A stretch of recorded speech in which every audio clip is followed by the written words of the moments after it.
All right, welcome to yet another fabulous Linux Zoo crew, and today on the Zoo we will be talking about trusted computing. Is it good or is it evil? But before we start today's discussion, I would like to pass the microphone over to the founder of the Linux distro community, Voltam. Hi, I'm Voltam, founder of the Linux distro community. The Linux distro community is a place for people to hang out and discuss Linux distros, software, and open source. The Linux distro community is a community funded by its members for its members. We are a friendly, welcoming community that encourages people who use Linux operating systems and software to share their passion and knowledge with other people. We believe that when people share information freely, everyone benefits. We'd love to see you become a part of the Linux distro community. You can voice chat with us on Mumble or text chat with us in IRC. Head over to linuxdistrocommunity.com for details. Join in today in the sharing of knowledge and the freedom that a Linux operating system gives people. Thank you. Thank you, Voltam. Well, this topic of trusted computing has been circling around the internet for several years now, and I stumbled across a video on YouTube that I thought was very interesting and thought-provoking, so I did a little bit of research on this, and I thought this would be a great topic for the show. But before we start, why don't I pass the mic over to you, Toss, and you can introduce us to our guests. All right, we have Ben, Linux fan. We have Iron Claw, Matthew Moore, of course, Spatry, Tom Prokes, and myself, Toss Today. Welcome, one and all, and welcome to everybody who's joined us in the listening room. Looks like we've got a big crowd here, and so, yeah, looks like this is going to be a lot of fun. Before I start, though, I want to ask each of you, what is your definition of trust? We'll start with you, Ben. Well, my definition of trust is basically the fact that you give someone your trust, you trust them for life, you are good to them, you give them what they need, and you give them your total confidence in one another or that thing or what have you. Matthew Moore, what's your definition of trust? My definition of trust is the faith that I can put in a person or a group of people or a company for that matter to not do anything negatively towards myself. You trust somebody with a secret or you trust somebody with your property. You put faith into that person to not do anything that negatively impacts you or reveals anything about you incriminating to anyone else. That's my idea of trust. How about you, Tom? I believe it's a mutual agreement and understanding between two entities that we have an understanding that we are on the same side, stand for the same ideas, and that we will not break those vows like a marriage, per se. And when you find out that trust has been breached, it has a cataclysmic feeling upon oneself that they've been violated. Toss Today. Trust means never having to say, man, I really, really bleeped up. Okay, I'd like to share with you guys a video clip. Unfortunately, I can't actually show you the video clip, so I transcribed this. And this video clip pretty much defines what it is we're going to be talking about today. Trust. Trust is the personal belief in correctness of something. It is a deep conviction of truth and rightness and cannot be enforced. If you've gained someone's trust, you have established an interpersonal relationship based on communication, shared values, and experience. Trust always depends on mutuality.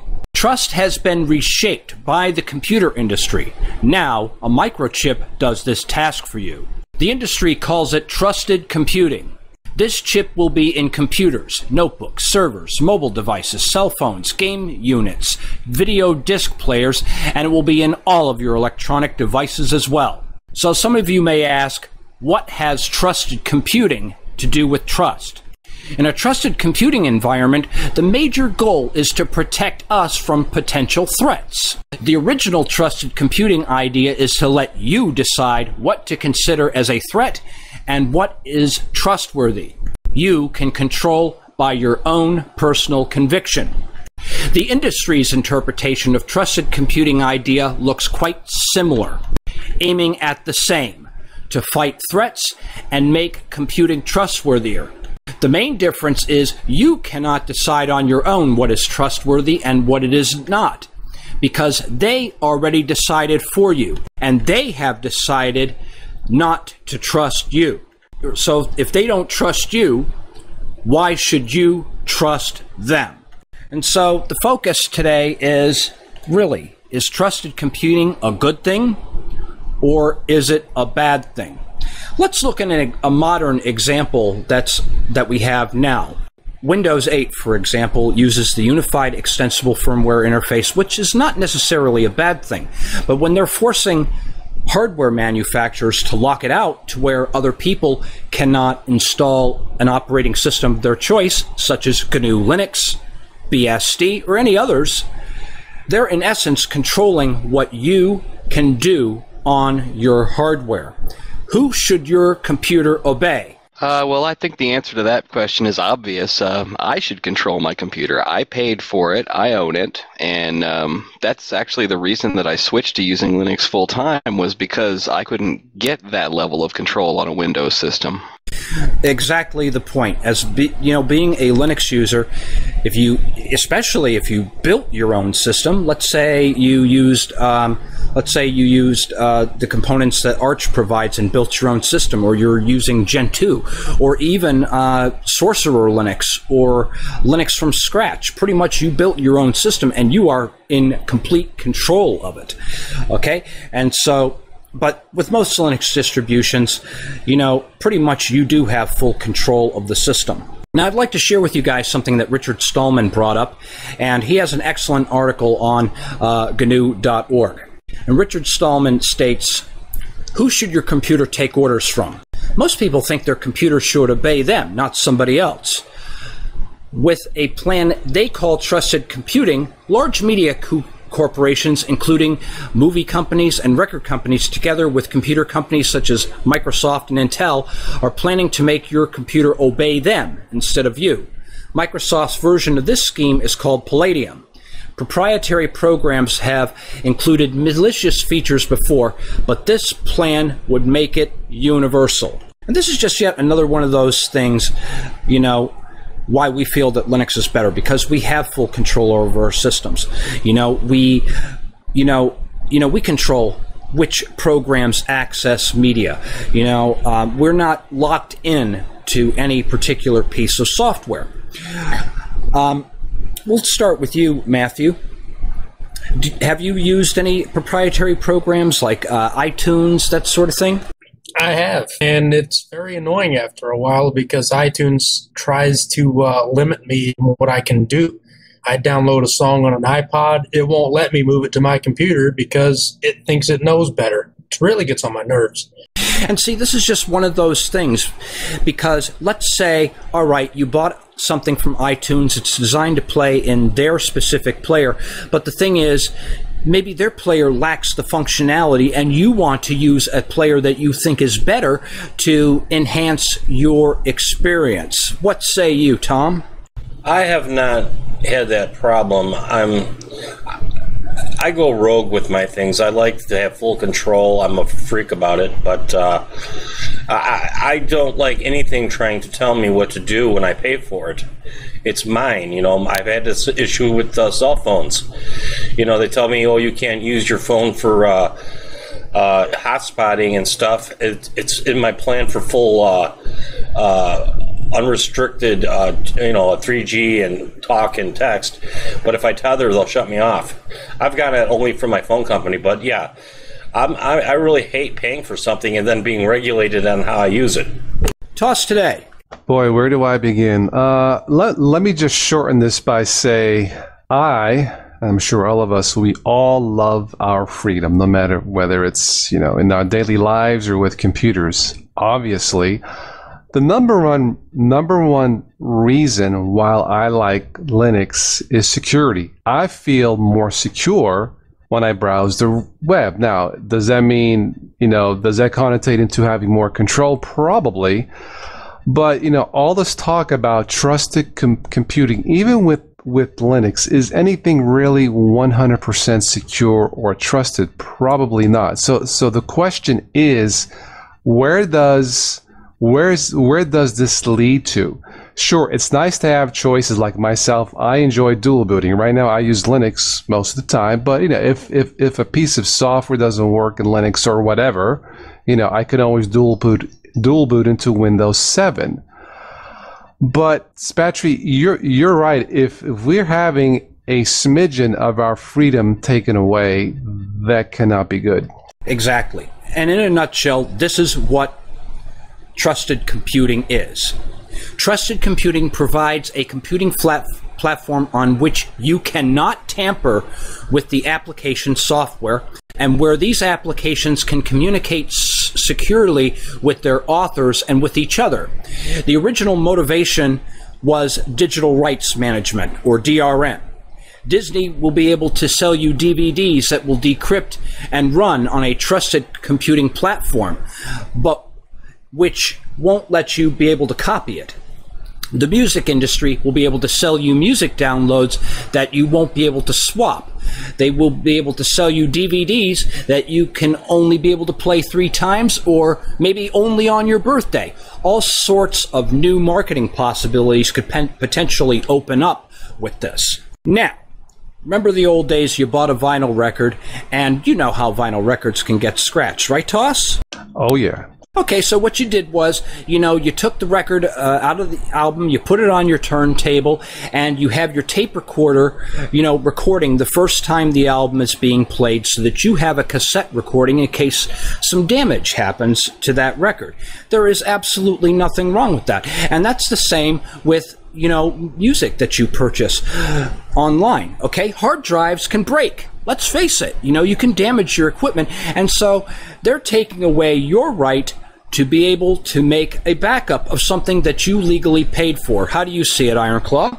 Well, I think that's exactly what doing. And I look at trusted computing, and I see it as basically taking the control away from the user and giving it to faceless entities that have other interests, and they're definitely not, your own best interest. Yeah, I feel the same way. I like to think that I am the master of my own computer, my own devices, and I really don't like anyone trying to tell me anything different. But that's what these companies are trying to do. I guess they want to maintain control of their own creations. I guess that's what's happening. It is what's happening.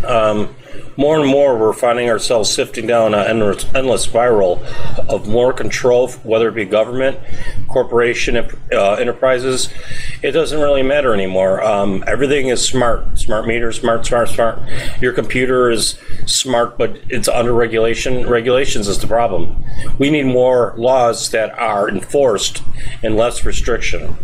In the end, to me, what this comes down to is the issue of fairness. What is fair between the seller and the buyer? And this is probably an issue that can probably never be resolved because of human nature, who we are, and what one person thinks is fair is definitely not fair to the other person. Armageddon wanted to add that he agrees with everything, getting smarter, but people out there tend to be getting dumber. And that is the thing. People don't read these end-user license agreements, and if you actually sit down and read some of these end-user license agreements that accompany a lot of the software that you run nowadays, the terms are ridiculous. And how often do we see an end-user license agreement on Linux software? Hardly ever, unless you're installing something proprietary. Well, let me share with you the Trusted Computing Group's definition. With trusted computing, the computer or system will consistently behave in specific ways, and those behaviors will be enforced by hardware and software when the owner of those systems enables these technologies. Now, this is typically interpreted by most government security folks as, quote, with trusted computing, we will finally be able to force the user to only run the software we want them to run on the hardware we want them to use. That will put an end to malware. Trusted computing is malware. Windows is malware. With all of the backdoors and spy technologies that are built into it, it's flawed by design. How do you see it, Ironclaw? I think you pretty much just said it. I mean, That was the reason I moved away from Windows. Was because I knew that I wasn't in control of my computer when I was running it, and I paid for it. I own it. Something that Tom brought up earlier was his mobile phone. Well, this is an old article from 2005, but trusted computing groups help lock down mobile phones. So now you have to literally root your devices and break the warranty just to be able to get full functionality out of the device. And yes, do tethering. And, here you go out and you buy this piece of hardware, okay, that's capable of doing all these great things, okay, but the thing is they have it locked down so that you cannot use it. I think it's absolutely ridiculous. What say you, Matthew? Yeah, I think it is ridiculous. I mean, if you pay for the product, you want to feel like you own it, but you'll never get that feeling if somebody else is trying to dictate how you can and can't use it. Yeah, point given. Yeah, that's the way everything's going. You pay for it and we control it. And you keep paying them, and you can go with Sprint and pay an extra $15 a month for that preferential treatment. But I shouldn't have to if I already have a full, unending contract. As a Windows 7 Linux dual booter, I'm all for anything that helps cut down, prevent, or put up a shield against, viruses, malware, rootkits, so on and so forth. The question is, where do you draw the line? Where can companies draw the line? But can they? I'm not sure. Okay. Well, let's move this over to the Linux side of things, because everybody knows that SteamOS is now coming out, and of course, they're bringing a lot of games to Linux, okay? And of course, Steam is a DRM platform, but it is an elective DRM platform. We want to spend our money on games, okay? And we do know that they're going to be working with streaming media companies to allow us to be able to watch movies and that sort of thing. And these companies do have a right to, allow you to have maybe have pay-per-view technologies, that sort of thing. It's just like going down to a videotape store and, renting a DVD and that sort of thing. You don't get to keep it. You get to watch it a few times and, within a certain time frame. And I don't see anything wrong with that. But I had a viewer on my YouTube channel who left this comment on our last podcast that we had about SteamOS, and this person states, talking about the commercialism aspect without really addressing the issues of Linux. Ubuntu was stunned for Unity, Amazon search tracking by the Free Software Foundation and Richard Stallman and many others. And what do you think the Steam client is? Adware, spyware, or DRM client? Again, this will be software, DRM, commercialism, and company controlling users with exclusives on their own hardware. So there's more proprietary woes that he is stating and possibly locking down Linux. Now, my view on this is that many Linux users, myself included, we want this. We want to be able to have games and stuff on our computers, and Valve is bringing Linux into the mainstream, which will allow us to have better drivers, more software, and naturally, any purist can opt for a Free Software Foundation approved GNU Linux distribution that does not contain any non-free software and just wash their hands of the entire matter. How do you see it, Ironclaw? Well, I guess I would make one point about the Steam thing. The SteamOS is the software, but the hardware, from what I understand, is not just Valve manufacturing it. I mean, it sounds like they're going to make a reference design, and then other people will be able to manufacture their own version of the Steam box. So at least you have some competition going on there. And the thing is, because you are building your own systems to run this free and open source operating system, I'd like to remind our public here, you are still in control of it. Matthew. Yeah, being in control is a nice thing, but when it comes to Steam, there are some proprietary aspects to it as far as the way the games operate with their interface. But I think in some cases, being locked down to some extent isn't a totally bad thing, because companies do their best to try to create a product, and sometimes they have to put down their foot and say, this is the way we need to do this to get the best possible use out of this, the possible results. So, you got to ask yourself, where do you want the line drawn? Do you want to have the best experience possible, or do you want to have the most open experience possible? And you kind of have to weigh both sides and figure out where the compromise is. Tom. Going on what Matt just said, what I'm afraid of is the encroachment with Steam or Valve going into the Linux market, bringing in that trusted computing with it. I hope it doesn't contaminate the open source community, because they can bring that in as a it's a backlash to, let's get rid of Linux by contaminating it with third-party, infiltration, and I don't want to see that come with Steam. Toss today.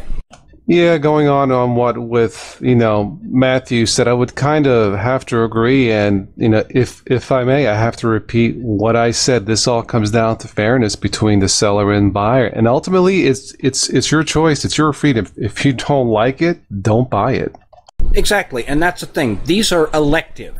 We are in control with a Linux-based operating system. We decide what we run on our machines, and there's nobody that's going to remotely connect to us and say, oh, well, we don't like this piece of software that you installed, and uninstall it for you. But that is potentially what trusted computing can do.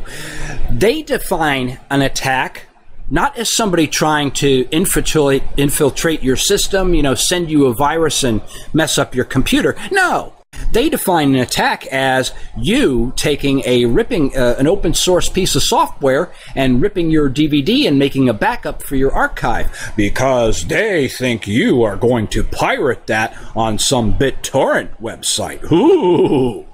But the fact of the matter is, we should have a right to be able to back up our games, our software, and whatnot. And the thing is, yes, I don't mind having DRM components on my system that I choose to put on my system, with the knowledge of knowing that game client isn't going to try and mess with my system in other ways. But let's talk about a way that trusted computing could potentially do good. Let's say Workplace X decides to put Ubuntu on all of their clients, and they want to keep their workers productive.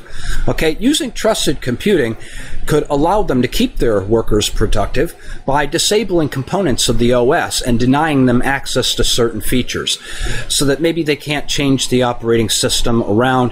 Maybe they have a certain workflow that they have designed for their employees. And I think this is something that's good in the workplace, because when you're in the workplace, it's not your computer to use, it's theirs. So they should be able to control their employees so that they remain productive. And that's just one good example of how trusted computing can be beneficial. But when trusted computing is being used against its users, this is more like adversarial computing, because they are dictating what you can use and how you use it, rather than allowing you to be in full control. Okay, now Tom brought up some things in pre-show conversation, so I'd like to pass the mic over to you, because there are other ways that trusted computing is being employed in everyday life. Why don't you tell us a little bit about that, Tom? Thanks, Spatry. Yeah, I was doing some research this week, and I discovered that not only is, there's things in your computer system in the trusted computing, excuse me, they're actually implementing your hardware to be seized by third-party sources. I've seen a video where they actually make it look like a good thing, and that's how it normally starts, is where you can have your computer maintained, even if it's not running. They have the ability to turn your computer on and off without you knowing about it. Webcam is another problem. You have your webcam plugged in, somebody from the outside can activate it, and it's just one of the things. And they discovered in the Intel, and I just found out in the AMD chips, that the newer chips are having a purposely put in back door for this example I just said. So yeah, they're actually incorporating into your computer the ability to be hacked from an outside third party, whoever that may be, to actually manipulate your system control your, delete or go through any data, anything you may have. And this is very scary because do I have to unplug my computer every night, shut off my Wi-Fi, just to make sure, at all hours of the night, somebody's not in my system looking what I've been doing.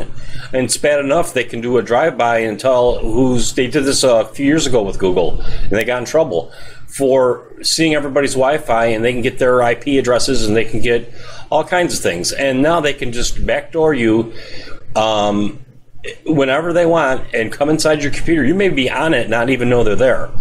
And the hardware has been compromised, and the manufacturers agree to go along with this technology to allow a backdoor. This scares me because with the smart meter technology and smart TVs, cloud, it seems like there's so many opportunities for us to be violated, and there is no compromise when it comes to privacy. I mean, we were talking about trusted computing. What is trusting? Well, there's no relationship, no partnership on agreements. I don't agree to have some third party come in to my computer, my home, my anything, because that is not trust anymore. That's abuse of power. And if you have anything more to ask, feel free to ask. But that's my stance on it. And this technology of ours, they call it smart, but people are dumbing down, and we're just accepting these new technologies that will eventually seize a very dark end in our future. Where's the line drawn between regulation and full control of our lives? I mean, we've seen so many countries overrun and undermined by incremental changes, and the increments are happening much quicker now than they ever have because technology itself is moving quicker. So are we better off without any form of trusted computing? What do you think? I think that it's got to be rethought. It should go through law. It should be no more laws. The laws have already been in place probably for a long time. I think that we need to have an understanding between the end user, manufacturer, and your middleman, the software manufacturer. We all have to come to an agreement that what is what. Spatry made the comment about work. Of course that it should be regulated at work.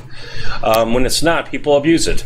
But yeah, if you're sitting at home and you want to do whatever you want to do, I think you should be able to control your computer to the fullest without having somebody interjecting on that from the outside without your knowledge. That is against that's like the Patriot Act. It's against your privacy, and it should be noted and it should be taken into consideration that people are still in a free society, so we think. And I want to maintain that freedom. I don't think this control freak mentality that they have, that they want to control how many gallons of water my toilet flushes to turning down my thermostat during the day when I'm at home, supposedly.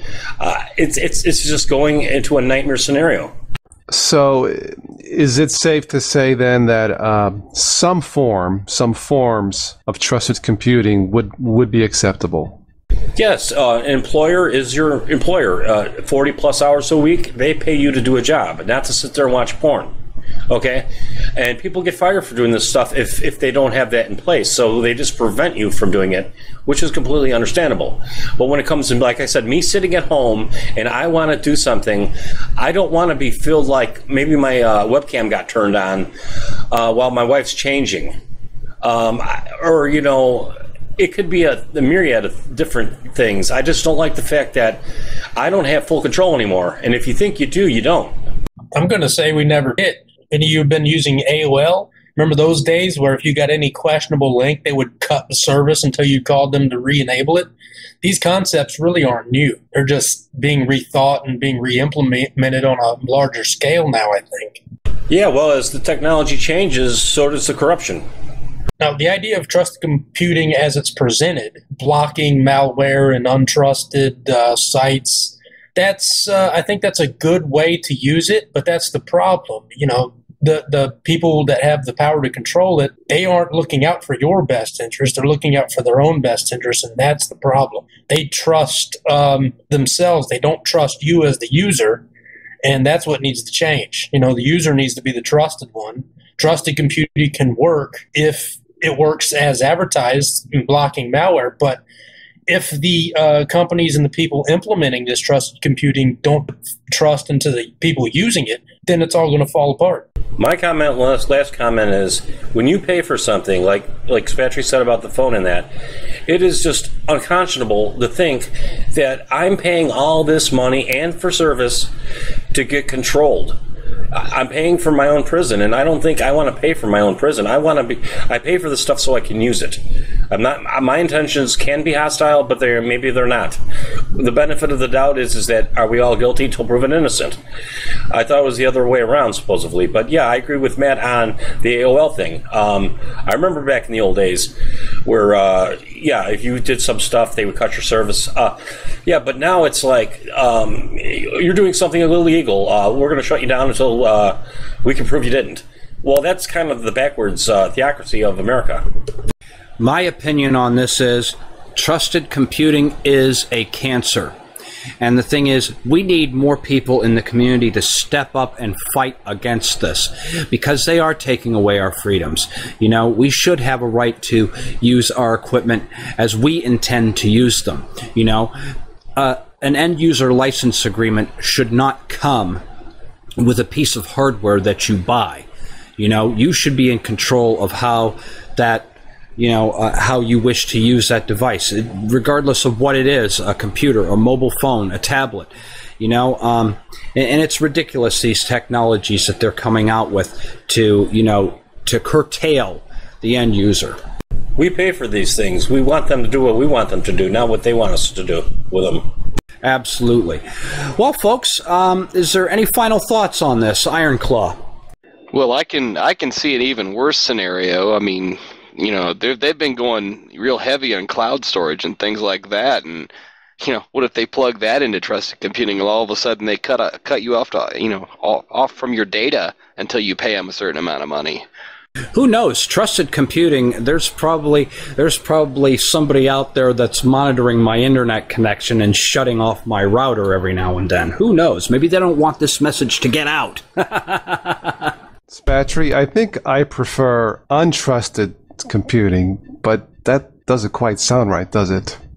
They can try this trusted computing thing, but the market kind of dictates how far they can go with this, because if they start putting out products that people don't want, they're going to lose business. And that's the bottom line of what these companies stand for, business. They're in it to make money.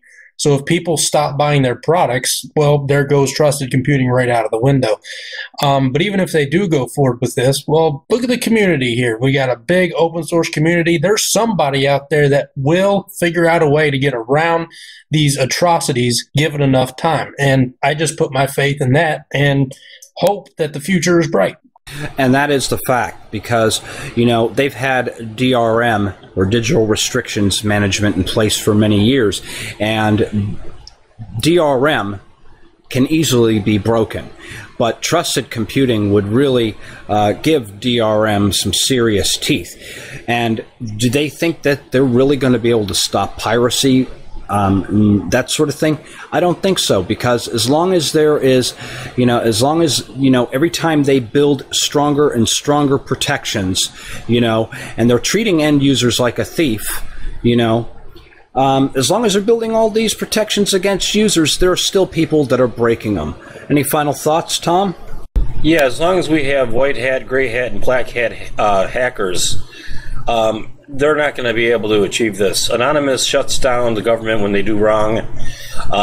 It's a moral basis. They also go to jail for 30 years as a terrorist for doing these activities, which they are not. There's normally never it's like a harmless crime physically. No one gets killed. They do damage for financial things, but money is only a number. And as long as we have, I think, like I said, the white, the gray, and the black hat hackers out there, I think people will push back. And that goes for everything in our society. If we don't fight for our rights, we're going to lose them. If you don't stand for something, you'll fall for anything. Good one. Toss, any final thoughts? I trust this topic is not going away. Let's certainly hope not. All right, well, once again, I'd like to thank the Linux distro community for hosting this show, and I'd like to thank Ironclaw, Matthew Moore, Tom Prokas, and Toss today for joining us. And Ben, I think he had a few little problems. He kind of disappeared on us, but we wish him well, and I wish all of you well who have joined us in the listening room. Looks like we have a record-breaking crowd here. So thank you, all of you, for joining us. And for those of you who want to be kept up to date every time we're having a Zoo Crew episode, please get on the Linux Distro Community mailing list. And you can also add Spatry on G+, and I will keep you up to date every time I have a Zoo Crew podcast coming up, and I post it as an event. So that's how you can keep up to date whenever we've got new shows coming up. Once again, thank you, all of you, and we will see you next time. Today's show was brought to you by the Linux Distro Community. Visit us today at linuxdistrocommunity.com and chat with us on Mumble or in IRC on the Freenode network in the Linux Distro Community channel. The Linux Distro Community. Freedom through the sharing of knowledge.